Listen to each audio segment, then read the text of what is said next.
नमस्कारम। मीरू अंदारो एला उन्नारो। आज हम बात करेंगे भारत के सबसे अनोखे और तेजी से उभरते राज्यों में से एक तेलंगाना की। ये वो राज्य है जहां प्राचीन इतिहास, समृद्ध संस्कृति और आधुनिक तकनीक का एक अद्भुत संगम देखने को मिलता है। हैदराबाद की चमक से लेकर वारंगल के ऐतिहासिक किलों तक तेलंगाना में हर कोने में कुछ नया और खास है। दोस्तों, अगर आपका वीडियो को एक लाइक और चैनल को सब्सक्राइब मिल जाए तो हमारे पूरे दिन की मेहनत सफल रहेगी। तेलंगाना भारत का सबसे नया राज्य है। जी हाँ दोस्तों, 2 जून 2014 को तेलंगाना आंध्र प्रदेश से अलग होकर भारत का 29वां राज्य बना था, लेकिन इसकी कहानी बहुत पुरानी है। तेलंगाना क्षेत्र कभी काकतीय, चालुक्य और कुतुबशाही जैसे महान राजवंशों का गढ़ रहा है। हैदराबाद, जो आज तेलंगाना की राजधानी है, 400 साल पहले कुतुबशाहियों ने बसाया था। 1948 तक हैदराबाद एक अलग रियासत थी जिसे निजामों ने शासित किया। निजामों की दौलत का आलम यह था कि वो दुनिया के सबसे अमीर लोगों में गिने जाते थे, लेकिन आज तेलंगाना अपनी समावेशी संस्कृति और तकनीकी प्रगति के लिए जाना जाता है। हैदराबाद को भारत का साइबर सिटी कहना गलत नहीं है। हाईटेक सिटी, जिसे Hyderabad informational technology engineering consultancy city कहते हैं। यहाँ पर गूगल, माइक्रोसॉफ्ट, अमेज़न और फेसबुक जैसे दिग्गज कंपनियों के ऑफिस हैं। 2024 तक हैदराबाद भारत के टॉप 3 आईटी हब में शामिल है और यहाँ हर साल लाखों नौकरियां पैदा होती हैं। लेकिन सिर्फ टेक ही नहीं, हैदराबाद की बिरयानी भी उतनी ही फेमस है।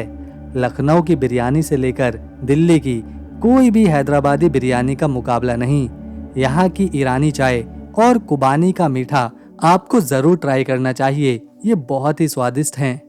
दुनिया की सबसे बड़ी फिल्म स्टूडियो कॉम्प्लेक्स तेलंगाना में ही है।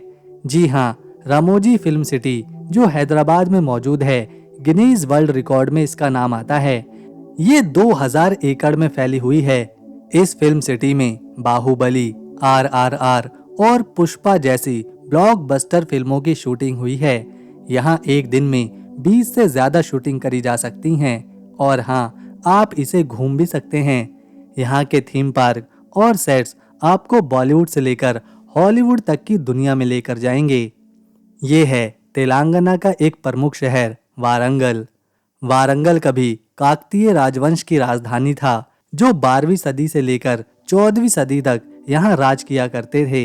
वारंगल किला, जो आज भी शहर की शान बनकर खड़ा है, उस समय का एक शानदार नमूना है। इस किले के 4 बड़े प्रवेश द्वार और पत्थर की नक्काशी देखकर आप भी चौंक जाएंगे। काकतीय राजाओं ने यहाँ कला और संस्कृति को काफी बढ़ावा दिया था और वारंगल उस समय दक्षिण भारत का एक बड़ा केंद्र था। वारंगल का 1000 स्तंभ मंदिर एक ऐसा चमत्कार है जो हर किसी को हैरानी में डाल देता है। इस मंदिर को 12वीं सदी में काकतीय राजा रुद्रदेव ने बनवाया था। इसका नाम इसलिए पड़ा क्योंकि इसमें सैकड़ों खूबसूरत नक्काशी वाले स्तंभ हैं। मंदिर की बनावट इतनी सटीक और खास है कि इसे आज के इंजीनियर्स भी देखकर चौंक जाते हैं। यहाँ का नंदी मूर्ति और तारा आकार का छत देखने योग्य है। वारंगल का भद्रकाली मंदिर यहाँ की आस्था और संस्कृति का प्रतीक है। माँ भद्रकाली की मूर्ति इतनी जीवित है कि लोग दूर दूर से दर्शन के लिए आते हैं। खासकर नवरात्रि में यहाँ मेला लगता है और रंग बिरंगे उत्सव देखने योग्य हैं। वारंगल के लोग तेलुगु संस्कृति को दिल से जीते हैं और यहाँ के लोक नृत्य और गीत आपको तेलंगाना की आत्मा से जोड़ेंगे। दोस्तों, तेलंगाना की संस्कृति इतनी रंगीन है कि यहाँ हर त्योहार एक उत्सव की तरह मनाया जाता है। बट्टकुम्मा, जो फूलों का त्योहार है, तेलंगाना का सबसे अनोखा उत्सव है। महिलाएं रंग बिरंगे फूलों से खूबसूरत रचनाएं बनाती हैं और नाच गाकर इसे सेलिब्रेट करती हैं। इसके अलावा बोनालू और सरमक्का सरलम्मा जात्रा जैसे त्योहार भी यहाँ की शान हैं। खाने की बात करें तो तेलंगाना की पच्ची पुलुसु, सकीनालू और गोंगुरा चटनी आपके मुंह में पानी ला देगी। तेलुगु लोग अपने मेहमान नवाजी के लिए भी मशहूर हैं। गोलकुंडा किला, जो हैदराबाद में है, ना सिर्फ एक ऐतिहासिक धरोहर है बल्कि इंजीनियरिंग का भी चमत्कार है। इस किले की खासियत है इसकी ध्वनि विज्ञान। अगर आप इस किले के प्रवेश द्वार पर ताली बजाएंगे तो उसकी आवाज 1 किलोमीटर दूर तक सुनाई देगी। गोलकुंडा कभी हीरो का केंद्र था और मशहूर कोहिनूर हीरा भी यहीं से निकला था। आज यहाँ लाइट एंड साउंड शो होता है जिसमें अमिताभ बच्चन की आवाज में किले का इतिहास सुनाया जाता है। तेलंगाना पर्यटकों के लिए स्वर्ग है। यहाँ के भोंगिर किले में आप रॉक क्लाइंबिंग कर सकते हैं तो अनंतगिरी हिल्स में ट्रैकिंग का मजा उठा सकते हैं। कोट्टागुडम और गायत्री झरने प्रकृति प्रेमियों के लिए बहुत ही अच्छी जगह है। और अगर आप इतिहास में रुचि रखते हैं तो वारंगल का हजार स्तंभ मंदिर और भद्रकाली मंदिर आपके लिए बहुत ही अच्छी जगह है। तेलंगाना में हर तरह का पर्यटन है, एडवेंचर से लेकर प्रकृति और संस्कृति। ये है तेलंगाना का एक और खूबसूरत और ऐतिहासिक शहर निजामाबाद। निजामाबाद का नाम हैदराबाद के निजाम शासकों से आया है। पहले इसे इंदौर के नाम से जाना जाता था। ये शहर सैकड़ों साल पुराना है और कभी व्यापार और संस्कृति का बड़ा केंद्र था। निजामाबाद किला जो आज भी शहर में मौजूद है, निजामों के शासन की कहानी बताता है। इस किले की दीवारें और पुरानी बनावट आपको यहाँ के इतिहास में लेकर जाएगी। निजामाबाद का निजाम सागर बांध इस शहर की शान है। इसे 1923 में निजामों ने बनवाया था और ये मंजीरा नदी पर बना है। ये बांध न सिर्फ खेती के लिए पानी देता है बल्कि एक शानदार पिकनिक स्पॉट भी है। यहाँ का सूर्यास्त इतना खूबसूरत है कि लोग दूर दूर से इसे देखने आते हैं। यहाँ आप बोटिंग कर सकते हैं। निजामाबाद की अली सागर झील एक ऐसी जगह है जहाँ आप प्रकृति के बीच सुकून पा सकते हैं। इस झील के पास एक खूबसूरत उद्यान है जिसमें रंग बिरंगे फूल और हिरन का पार्क है। परिवार के साथ घूमने के लिए ये जगह बहुत ही अच्छी है। खासकर बच्चों को यहाँ मिनी चिड़ियाघर और बोटिंग करना काफी पसंद आता है।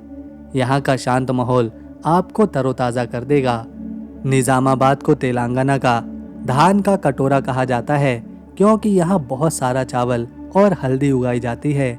यहाँ के स्थानीय बाजारों में आपको ताज़ा मसाले और स्वादिष्ट तेलुगु खाना मिलेगा। निजामाबाद की सकीनालू, गोंगुरा चटनी और पच्ची पुलुसु जैसे व्यंजन आपके मुंह में पानी ला देंगे। यहाँ के लोग अपने खाने और मेहमान नवाजी के लिए बहुत ज़्यादा जाने जाते हैं। तेलंगाना भारत के सबसे तेजी से विकसित हो रहे राज्यों में से एक है। 2024-25 के आर्थिक सर्वे के अनुसार तेलंगाना की जीडीपी ग्रोथ रेट 11.2% रही, जो राष्ट्रीय औसत से कहीं ज्यादा है। हैदराबाद मेट्रो भारत की सबसे आधुनिक मेट्रो में से एक है और यहाँ की फार्मासिटी दुनिया की सबसे बड़ी दवा उत्पाद इकाइयों में से भी एक है। तेलुगु भाषा, जो तेलंगाना की आधिकारिक भाषा है, भारत की सबसे पुरानी और समृद्ध भाषाओं में से एक है। इसे इटालियन ऑफ द ईस्ट कहा जाता है क्योंकि इसकी ध्वनि बहुत ही मधुर है। तेलंगाना ने कई महान कवि और लेखक दिए हैं, जैसे कि कवि सम्राट विश्वनाथ सत्यनारायण और पौट श्री रामुलु। यहाँ की लोक कथाएं और गीत हर गांव में सुनाई देते हैं। अगर आपको हमारी वीडियो, इन्फॉर्मेशन और मेहनत पसंद आई तो इसे एक लाइक दें, शेयर करें और चैनल को सब्सक्राइब कर बेल आइकन ज़रूर दबाएं ताकि आने वाली नई वीडियो की अपडेट आपको मिले सबसे पहले।